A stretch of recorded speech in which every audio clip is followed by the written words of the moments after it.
name is Delvani Silalahi and my partner Amelia Fristicia Deani, Anissa Apriliani, Siti Aisyah, Azizatul Aulia, dan Fatima. Okay, we from group 1. We will presentation about Beijing. Okay, the first presenter is Amelia Fristicia Deani. Amel, time is yours. Saya akan menjelaskan kota Beijing. Beijing adalah ibu kota Republik Rakyat Tiongkok dan salah satu kota terpadat di dunia dengan populasi lebih dari 21 juta jiwa. Kota metropolis yang terletak di Tiongkok Utara ini merupakan munisipalitas di bawah kendali langsung pemerintah pusat Tiongkok yang terdiri dari 16 daerah urban, suburban, dan distrik pedesaan. Munisipalitas Beijing dikelilingi oleh provinsi Hebei, kecuali bagian tenggara yang bertetangga dengan munisipalitas Tianjin. Ketiga divisi administrasi ini, Beijing, Tianjin, dan Hebei, yang dulu dinamakan provinsi Qizhou dan biasa disingkat Qi saja, secara bersama-sama membentuk megalopolis Jinji atau sering ditulis JJJ, sekaligus menjadi wilayah ibu kota nasional Tiongkok. Selanjutnya, History of Beijing. Kota Beijing memiliki sejarah yang panjang dan kaya yang berlangsung selama lebih dari 3.000 tahun. Saat Kublai Khan membuat Dadu menjadi ibu kota dinasti Yuan, pemimpin Mongol, pada tahun 1279 sampai 1368. Seluruh Tiongkok diperintah dari Beijing untuk pertama kalinya. Ibu kota telah dipecat pada tahun 1368 oleh tentara bayaran Zhu Yanhang yang mendirikan dinasti Ming.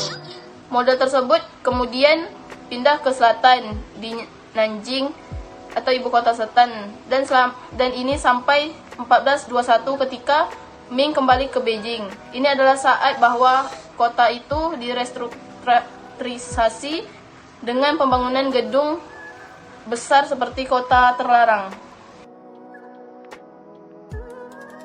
Saya Azizatul Aulia, saya akan menjelaskan tentang tempat wisata di kota Beijing. Yang pertama, kota terlarang.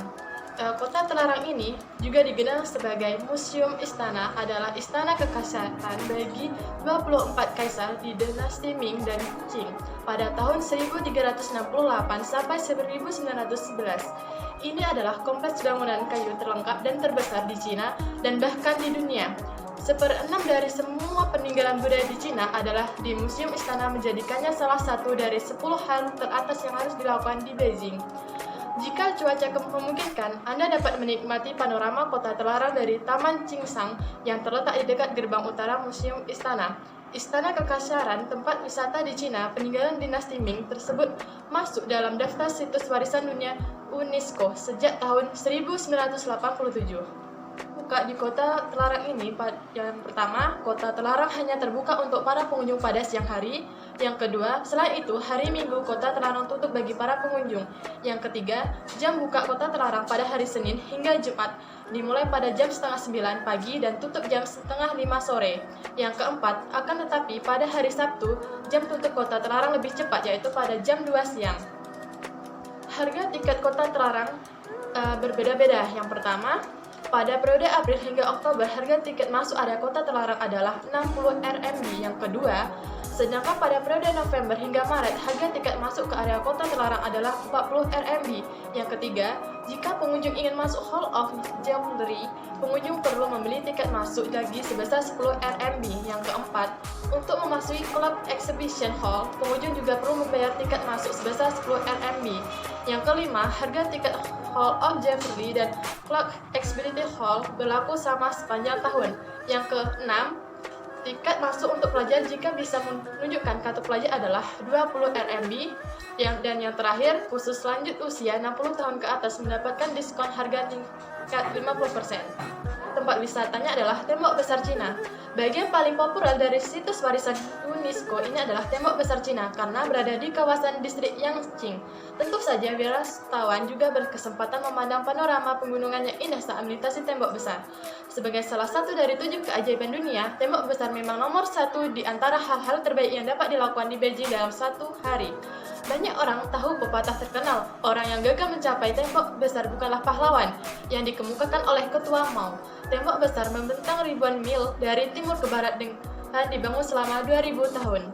Seperti dilansir dari CNN Travel, bagian Bedeling dari tembok besar Cina dibuka setiap hari mulai pukul 9 sampai 4 waktu setempat.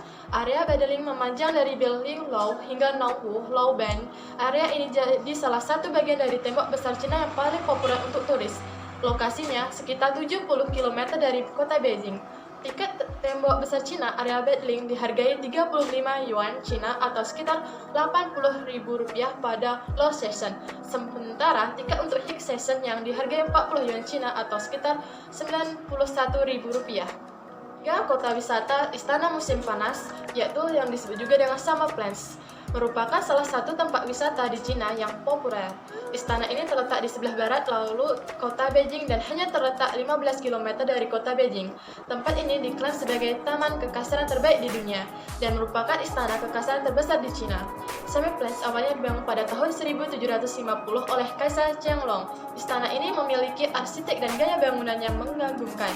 Luas dari istana ini mencapai 70.000 meter persegi dan terdapat lebih dari 3.000 bangunan. Pada tahun 1860 dan 1900, kota ini dihancurkan oleh penjajah. Hingga pada tahun 1912, istana ini dibangun kembali oleh pemerintahan dinasti Qing. Dan pada tahun 1924, kota ini mulai terbuka untuk umum. Wisata musim panas ini bukanya bulan April hingga Oktober dari jam 8 hingga jam 5 sore, bulan November, Maret dari jam 8.30 pagi hingga jam 4.30 sore. Harga tiketnya, tiket masuk bulan April hingga Oktober, yaitu dengan harga 30 yuan, on the spot 60 yuan.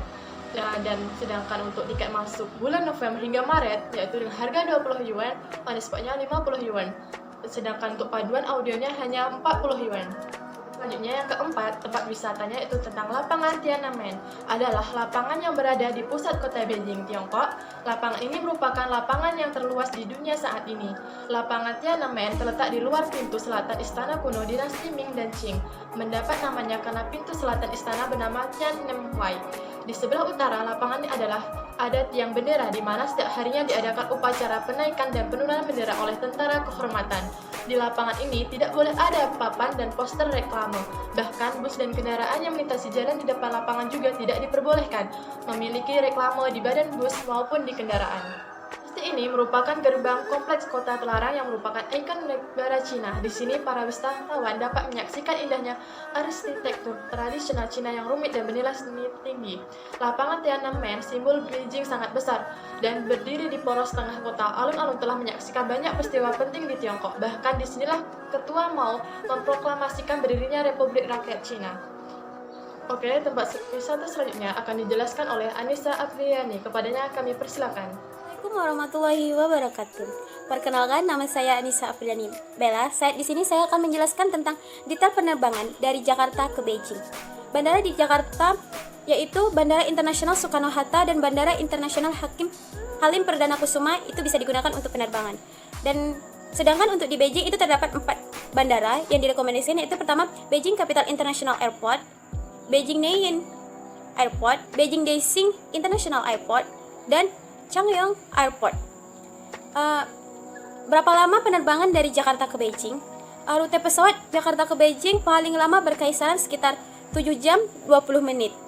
Dan perbedaan waktu di antara Indonesia dengan Beijing yaitu, sedangkan di Indonesia kita menggunakan zona waktu Indonesia Barat, sedangkan untuk di Beijing dia menggunakan zona China Standard Time. Saya akan merekomendasikan beberapa tiket untuk ke Beijing. Yang pertama yaitu tiket Jakarta ke Beijing dengan kaisaran harga Rp1.432.375 untuk satu tiketnya. Selanjutnya yaitu Surabaya ke Beijing dengan kaisaran harga Rp1.682.936. Dan untuk yang terakhir yaitu rute dari Medan ke Beijing dengan kaisaran harga Rp1.628.338. Itulah tadi rekomendasi saya untuk tiket ke Beijing. Selanjutnya yaitu tempat wisata yang ada di Beijing.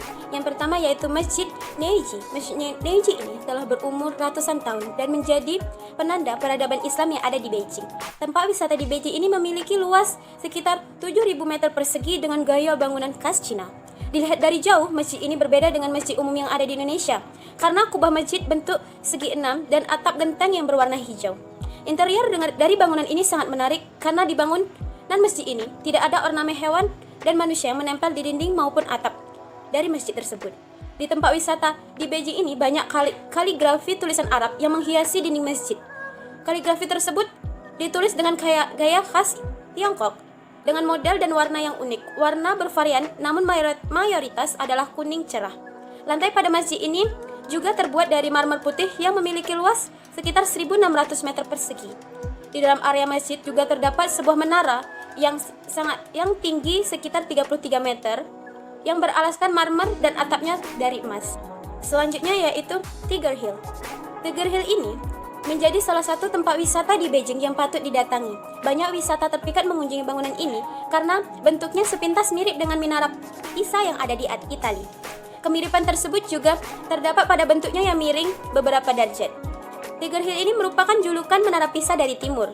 Saat mendatangi Tiger Hill ini, pengunjung bisa menikmati pemandangan alam yang sangat cantik sembari menelusuri sejarah yang ada di sana. Tiger Hill adalah tempat wisata yang sangat direkomendasikan karena tempat wisata ini dapat menjumpai makam Raja Helu yang begitu tersohor di masanya. Kawasan ini memiliki luas sekitar 20 hektar. Pagoda ini memiliki tinggi sekitar 30 meter. Untuk melihat pagoda, wisata berjalan menaiki anak tangga sekitar 25 menit.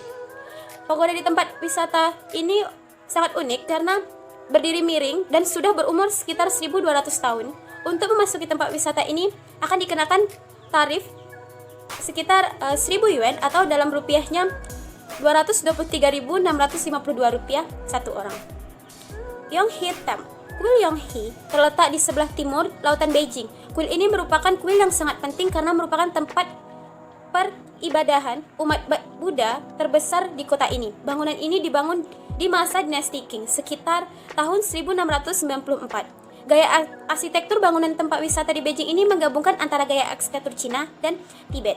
Di dalam kuil ini terdapat ruangan persembahyangan dengan patung Buddha yang terbuat dari kuningan. Patung Buddha tersebut ditempatkan di sebuah singgasana mirip singgasana kaisar. Di dalam kuil juga terdapat patung Buddha raksasa yang tinggi melebihi lantai 2 bangunan ini atau sekitar 18 meter.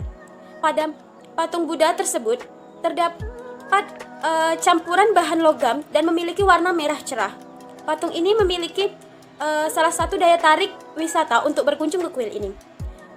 Kuil tempat wisata di Beijing ini buka untuk umum mulai jam 9 pagi hingga pukul 5 sore. Harga tiket masuknya untuk satu orang yaitu sekitar 25 yuan atau dalam rupiahnya 55.913 rupiah.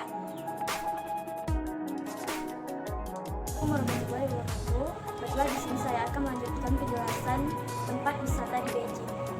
Yang pertama, Yasu Market. Pasar Yasu terletak di distrik Chaoyang. Tempat wisata di Beijing jenis belanja ini adalah toko 4 lantai dalam ruangan, seperti pasar sutra. Ini adalah bazar pakaian untuk penduduk lokal Beijing sehingga harganya jauh lebih rendah. Yang kedua, Wangfujing. Wangfujing sebenarnya adalah jalan sepanjang 1,8 km yang merupakan pusat perbelanjaan populer.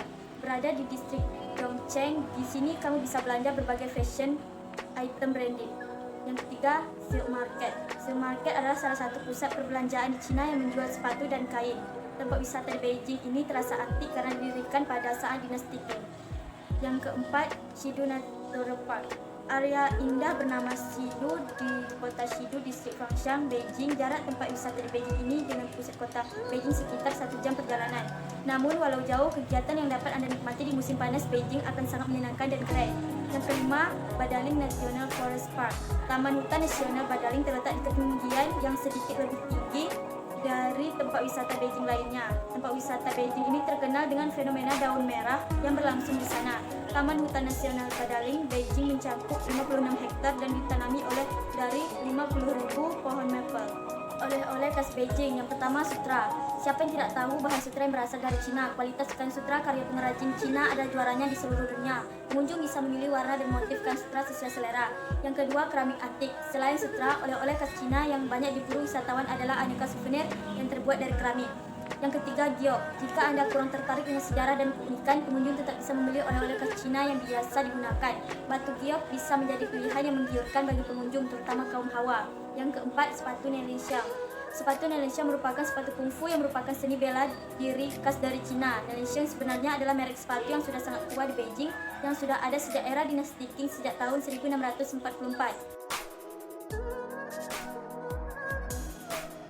Terima kasih Fatima. Baiklah, sisa ini saya akan menjelaskan tentang kuliner khas di Beijing.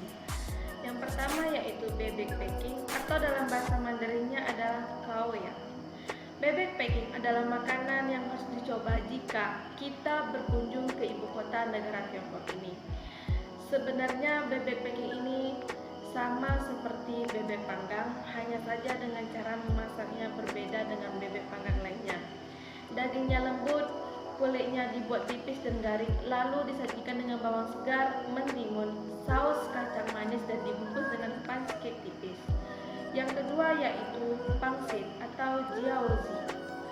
Pangsit adalah salah satu makanan pokok masyarakat Tiongkok di bagian utara. Jadi, menemukan rumah makan yang menjual pangsit bukanlah hal yang sulit. Makanan berupa daging cincang yang dibungkus lembaran tepung terigu. Setelah direbus sebentar, pangsit umumnya didangkan di dalam sup. Selain direbus, pangsit juga digoreng dengan minyak goreng yang banyak seperti kerupuk. Ikan goreng asam manis atau dalam bahasa Mandarinnya adalah tangcuyu. Ikan ini disajikan setelah digoreng kering dan disiram dengan saus kental yang berwarna jingga. Ikan asam manis yang biasa kita makan di restoran Cina rasanya sebenarnya hampir sama. Yang jadi perbedaannya cara irisan penyajiannya daging ikannya. Yang ketujuh yaitu daging iris ala Beijing atau Jingjiang Roshi. Daging iris ini sangat populer disajikan di kalangan para Beijing, dimakan bersama kulit pangsit seperti bebek Peking. Yang ke-8 yaitu krepe ala Beijing atau jiangbing. Jiangbing biasa ditemukan sebagai jajanan pinggiran jalan yang sering dan mudah dijumpai di dekat pintu masuk stasiun kereta kota Beijing. Slide selanjutnya itu yang pertama hotpot roti biji wijen dan daging kambing Jubao Yuan. Untuk sobat tiket yang muslim tidak perlu khawatir jajan aneka makanan ringan di Jubao Yuan karena dijamin halal. Karena kelezatannya, kedai snack tradisional ini selalu mengantri apalagi di jam-jam kerja.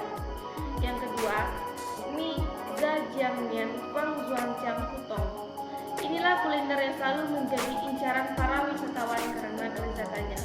Tekstur mie yang lembut, terpadu dan saus kacang kedelai hitam. Sejumput sayuran serta suir daging babi atau sapi untuk menambah cita rasanya. Yang ketiga, Hong Bin Lao.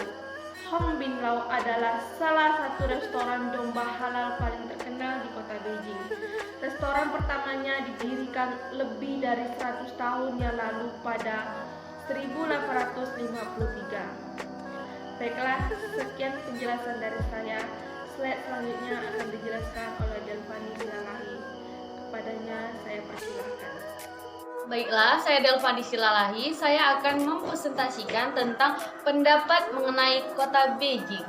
Baiklah, Beijing merupakan ibu kota dari negara Cina. Beijing termasuk kota terbesar kedua di Tiongkok setelah Shanghai dari segi jumlah populasi perkotaan. Selebihnya, Beijing merupakan pusat politik, budaya, dan pendidikan nasional. Beijing menjadi kantor pusat 4 lembaga keuangan terbesar di dunia dan berbagai perusahaan besar milik BUMN Tiongkok serta rumah bagi sejumlah perusahaan kelas dunia yang masuk dalam daftar tahunan Fortune Global 500. Beijing juga sebagai pusat utama jalan bebas hambatan nasional, jalan bebas hambatan kendali, jalur kereta api, dan jaringan rel kereta cepat. Bandar Udara Internasional Ibu Kota Beijing menjadi bandara tersibuk kedua di dunia berdasarkan banyaknya lalu lintas penumpang sejak 2010. Dan Beijing Subway merupakan jaringan kereta bawah tanah yang tersibuk sekaligus terpanjang di dunia per tahun 2016. Dengan kombinasi arsitektur modern dan tradisional, Beijing menjadi salah satu kota tertua di dunia yang kaya atas khazanah bersejarah sejak 3 milenium yang lalu. Kota ini sebagai yang terakhir dari 4 ibu kota Tiongkok. Beijing telah menjadi pusat politik Tiongkok sejak 8 abad terakhir. Kota Beijing ini terkenal dengan bangunan-bangunan yang mewah-mewah, taman, kebun, tembok, dan gerbangnya. Beijing memiliki 7 situs warisan budaya dunia UNESCO, yaitu Kota Terlarang, Kuil Langit, Istana Musim Panas, Makam Dinasti Ming, Zhongkongjian, dan bagian dari tembok besar serta kanal besar. Semuanya merupakan lokasi wisata di Tiongkok, yaitu Kota Beijing. Juga dengan sistem pendidikannya, banyak dari 91 universitas yang ada di Beijing menempati peringkat universitas terbaik di Tiongkok secara konsisten. Misalnya, Universitas Peking dan Universitas Tsinghua. Kawasan CBD Beijing merupakan pusat ekspansi ekonomi Beijing yang dipenuhi oleh berbagai gedung pencakar langit yang sangat baik, yang sudah beroperasi maupun yang sedang dibangun. Baiklah, untuk menampilkan Beijing secara luas, kita akan menampilkan sebuah video mengenai kota Beijing. Check it out!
and see you. 谢谢。